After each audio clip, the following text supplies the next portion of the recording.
Hey, Wyatt here. Today I'm going to try to go over some new items I got. The Dino Riders Deinonychus, the old Kenner Velociraptor, and the Jurassic World Rebirth T-Rex. The movie was whatever.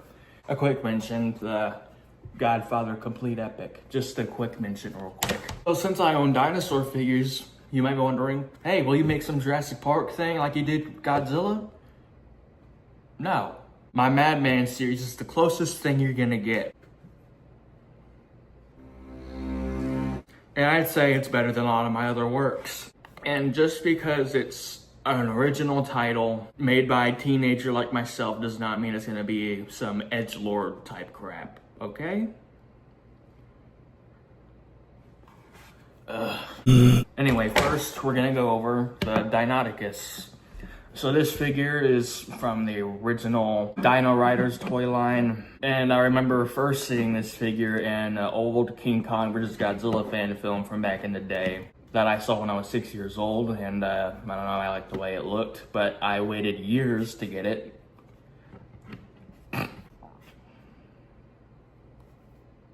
There's hot glue on it. His left eye was covered by white melted plastic and I had to scrape it off with a knife. And honestly, it does kind of look scarier like that. This thing does not look intimidating at all, but I plan on making it that way when the time comes for me to use it.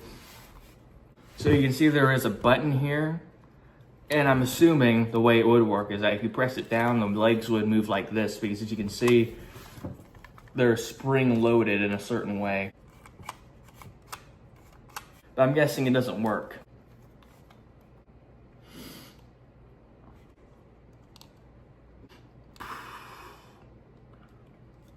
Those clown feet. On a lot of the eBay listings, the tip of the tail would be missing, so. Now, if you're wanting this figure, the prices can vary, and for my mother's wallet,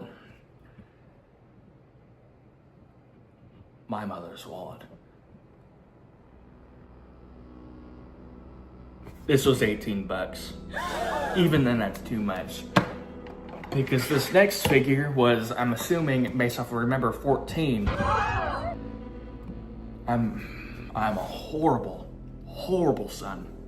At least I don't collect that often, so.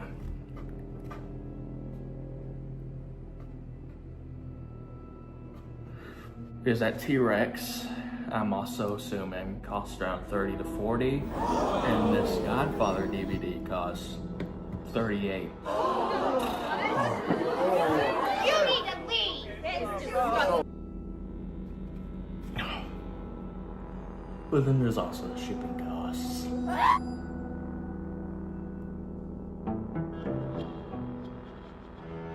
Anyway, next up we have the Kenner Velociraptor from either the original toy line or the Lost World. It's a pretty good figure. It's a classic figure at that. But again, like that Deinonychus, the left side is a bit messed up while the other one looks pretty tolerable. The arms can move a bit. This leg can move back and forth like that.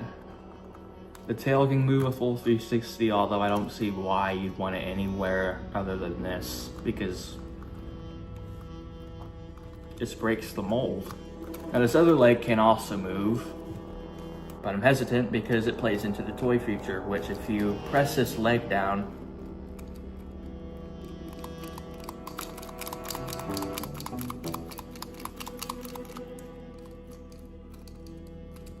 here's a head-on view of the Raptor. And you can see the old JP logo right here, along with a label Site B and 06. It's a pretty good figure. Now, this last one, the Jurassic World Rebirth T-Rex. I do plan on using this guy as a replacement for this one. The one that's been used in the Madman series the whole time up to this point. Because when I got to that house, I opened the suitcase, it just fell off and I couldn't do anything about it.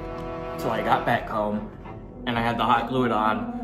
And when I made it all the way to that area where I took the Spinosaurus fight scene pictures, it broke off again. and I was walking for 30 minutes. So yeah, I had the balance on here when it was windy out too, so just gave out. Anyway, as you can see, this had that sharp appearance it has in the movie. Again, the movie, whatever, I don't care for it. The funny thing is that the teeth have this sharp appearance. Of course, they're made of rubber for those snot-nosed kids. I don't know why they couldn't just do that for the Hammond Collection T-Rex. Because why didn't you just do that? Were you not thinking of that before? Even on this other one here. Really? Really? Dude, goddamn. You can even see the ear holes on here. It's also a lot bulkier in appearance compared to the other one. And this one I've had since like Christmas 2023 when around the time I first started my original channel. You know, the one that I deleted. The head can move like this. You do a spread in the arms to reveal a flat chest. A 360 at the ankles, which I don't know why. Although I guess I could have it be in a pose and I could erase the seams like I did on the Godzilla figure for Godzilla's Abolition. And yes, for that, the November 3rd date is outdated and it's out now. The legs can move, a full 360. Okay. And the tail can swivel like this, and for some ungodly reason, why? It just breaks the mold. Ugh. And they actually did make the underside of the feet black. And this stupid label here, that I'm assuming is for the iPhone game. Again, I mentioned in a very psychotic video that I took down, but I still have it. So I guess if you're wanting to see it, I could upload that. A video that was very overtly animated. Now for the play feature, you see the little button, and you can also hear the springs in there, although the camera might not pick it up, but I can hear it.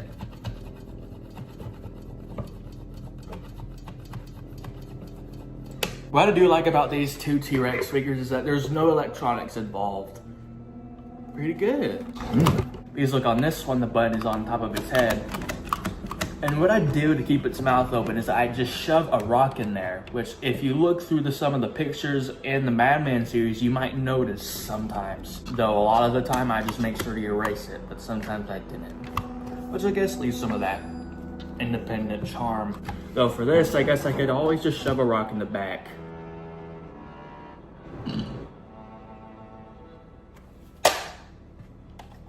Pretty good.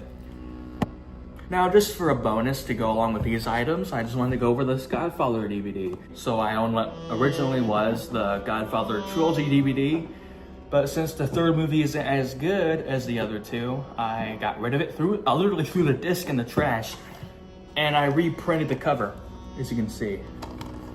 I made my own custom cover. The Godfather Complete Epic 1901 through 1959, but there's also one for including the Godfather Part 3, but the complete thing would basically take all three movies, but for this case, the first two movies, and rearrange them to where all the events take place in order, including some deleted scenes. Now, we all know how The Godfather Part 2 goes back and forth between, the events of 1901 through 1917 and the events in 1958.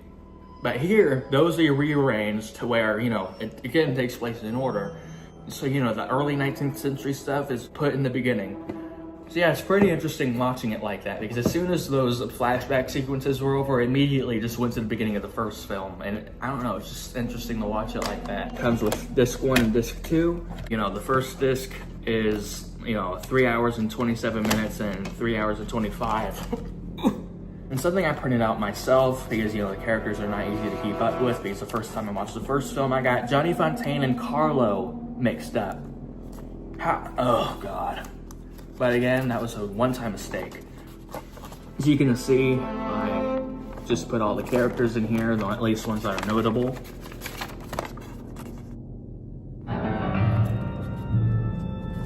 I would have finished watching this. I was like, I don't know, 2 hours and 30 something minutes into watching this last night. But again, it's a work week, so my mom had to go to bed. And she said her eyes were crossing. Like, if it wasn't for that, I would be able to sit through this in one sitting, because that's what I've been doing. That's surprising. My only complaint about this DVD is that, you know, there's no subtitles because this is not an official DVD. I'm guessing it's pirated. Ugh. And the menu looks like this. Like something I would have done when I was making DVDs, except I at least tried making some background images or something like that. Other than that, it's a pretty good DVD. There's no mishaps that I've seen otherwise.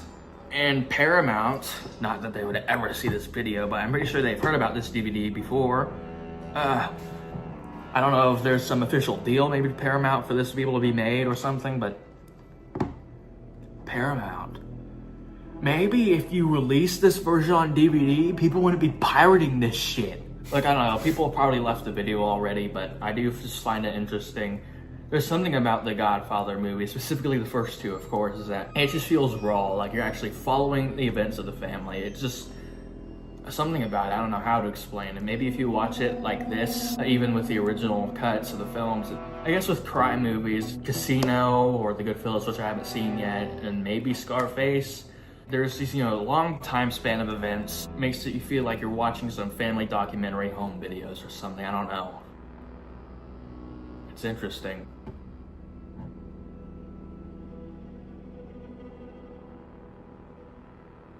If you're a crime film or a Godfather fanatic, or even a film fanatic,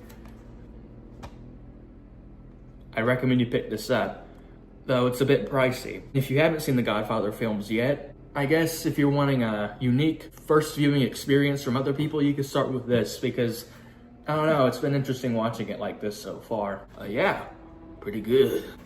I'm done, bye.